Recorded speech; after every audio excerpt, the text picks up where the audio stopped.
For the first time ever, Weapons and Warfare has gone international. We're on the ground in Ukraine as some of the biggest names in defense are here to help the cause. We go inside the second ever Defense Tech Valley. It's quickly becoming one of Europe's flagship defense technology investment summits.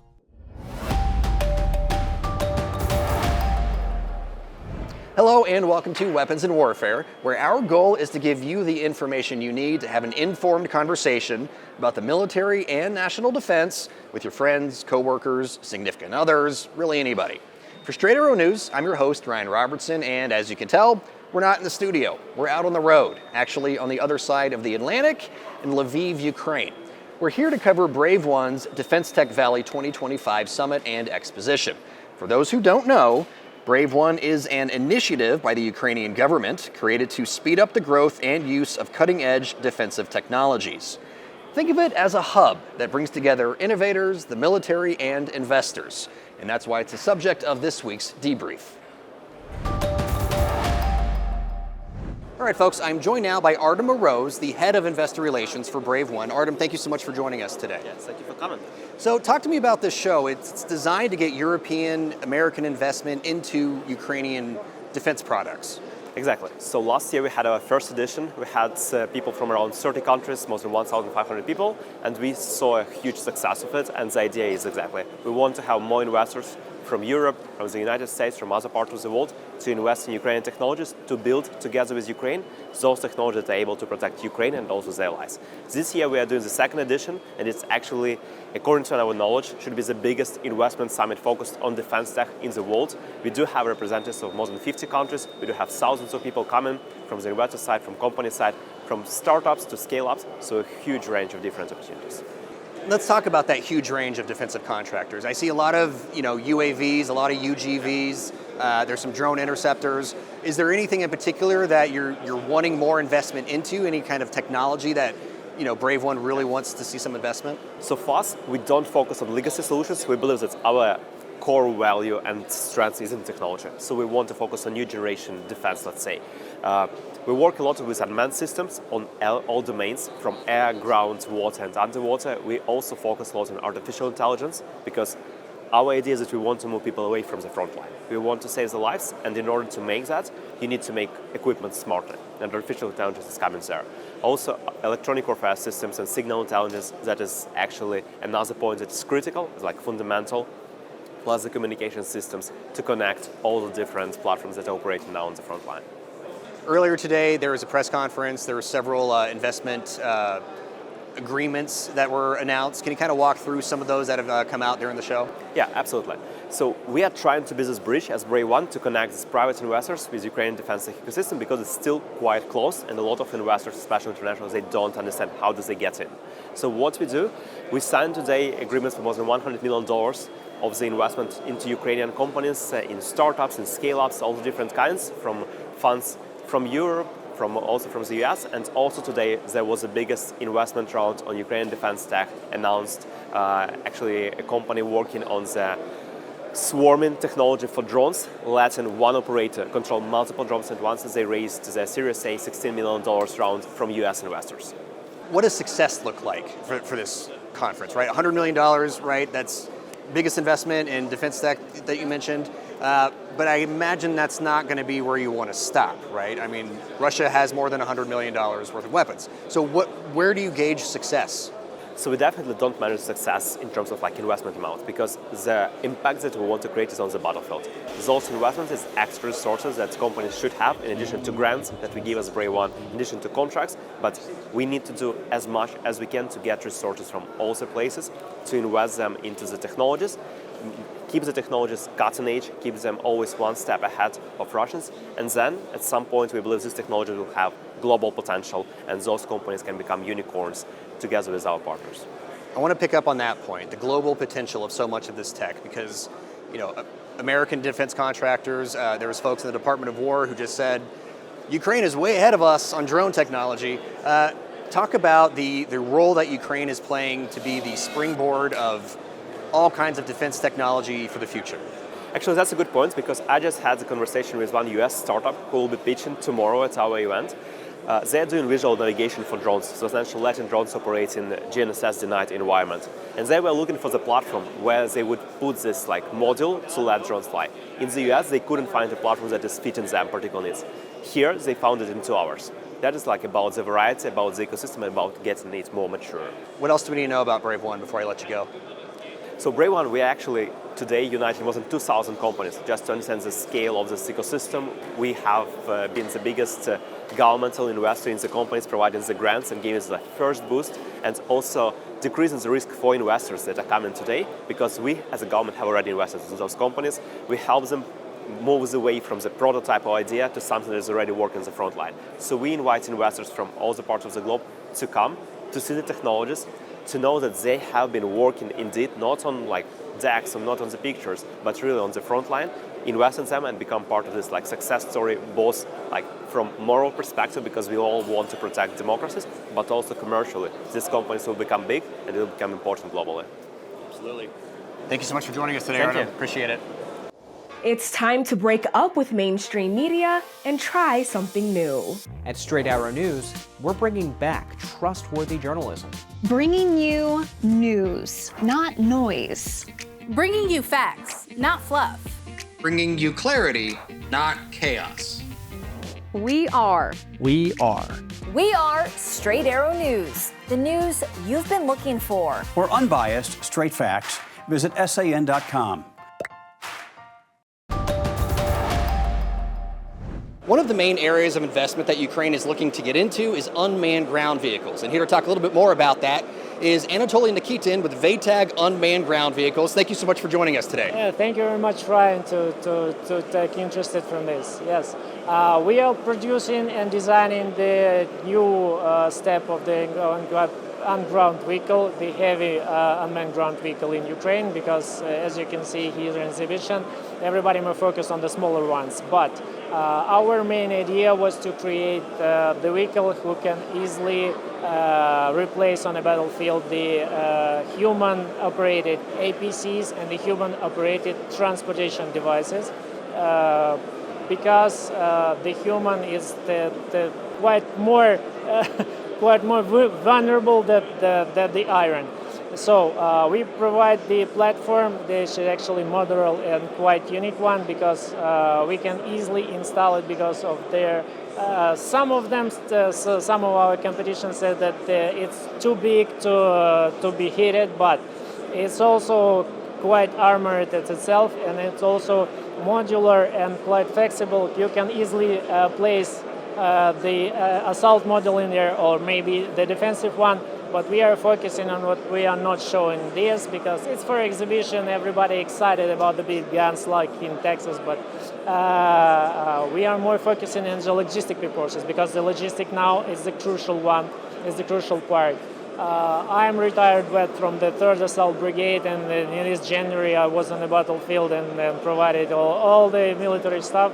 So for now we are payload capacity of the 2 tons, we can easily moving by the speed of the 47 kilometers per hour off-road. And that's the main reason we are trying to reduce the human losses on the battlefield. So we are focusing on this big guy. So it actually looks like more a rhino or a buffalo. Where is it manufactured? We manufacture here locally in Ukraine. So it's totally Ukrainian, but we are also foreseeing the next step is to have the production somewhere abroad, because the export is restricted for now because of the war production. But we understand that we can also be interested for guys in USA also, because we are much cheaper than them. All right. Thank you so much for joining us today. Really appreciate it. All right, folks, for CommsCheck this week, we're checking in with friends of the show, Shield AI, and some new products that I just learned about. Here to talk a little bit more about that is James with Shield AI. James, thanks so much for joining us. Hey, thank you very much. Yeah, it's great to be here and great to speak to you. Absolutely. So we have this new UAV, fixed-wing UAV right here. Talk to me about it. Yeah, we're super excited. This is the first time that we're bringing HiveMind into Ukraine. So we've had a lot of success with HiveMind on board VBAT, but this is the first time that we're putting it onto a strike platform. So this will be called D4, Okay, it's got about an 80 to 100 kilometer range, 3.5 kilogram payload, and it uses visual-based navigation and pixel look for terminal guidance. And essentially the way that it will work is it will work in tandem with ISR platforms. Initially it will work with VBAT, so VBAT will pass targeting data, imagery to the platform, and then the platform will use that to conduct autonomous strike missions. So we're super excited about this, already started integration, and we are looking to go live operationally in October. You said it's HiveMind enabled, so obviously it's going to have the same kind of brain power as your VBAT, but the launch is going to be different. I see a catapult sticker on the back, so obviously I am going to assume that means it's a catapult launch. Yeah, just to be clear, a lot of the software on board this is by Iron Belly. They're a fantastic company, and actually HiveMind is complementary to what they've already developed. Gotcha. And what is already a very impressive capability. But it is a catapult launched, it's not a VTOL, it's a one-way attack, like loitering munition. Okay, so very different, super exciting, different type of technology that we're working on, and this is an iterative process, right? We're not done now. We will continue to refine new features as our engineers continue to work together over the coming months in what is a target-rich and data-rich environment. So we're really excited about what we can do, and we're really the roadmap we're looking at for this is teaming to reduce that cognitive load on the operator. We're looking at 3 to 5 of these, okay, and that's on our roadmap and something that we're going to be working really hard over the coming months to develop.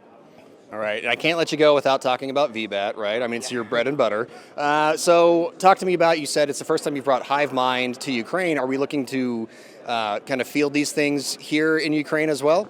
To be clear, these are already fielded in Ukraine. We already have 5 partner forces across Ukraine, and they're active on operations all over Ukraine right now. And they're all powered by our HiveMind autonomy stack, our AI pilot, which essentially sits above the communication architecture, the INS, and all the data on board that, and fuses it and gives us a position, allows us to operate without GPS. In that operating without GPS in denied environments is so vital to the mission success.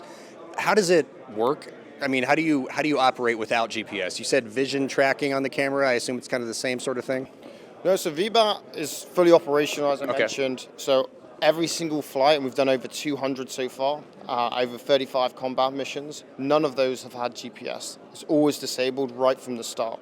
And so as I mentioned before, that's a combination of the communication architecture and the radio on board, but then with our HiveMind sat above that, okay, it then uses the INS and other data on board from the payload, wind speed, bearing, puts that all together, fuses it, and then provides you an accurate grid of where the aircraft is. It's not as accurate as GPS, but it is certainly accurate enough to operate here, and it's accurate enough to target off, which we've done very effectively here in Ukraine.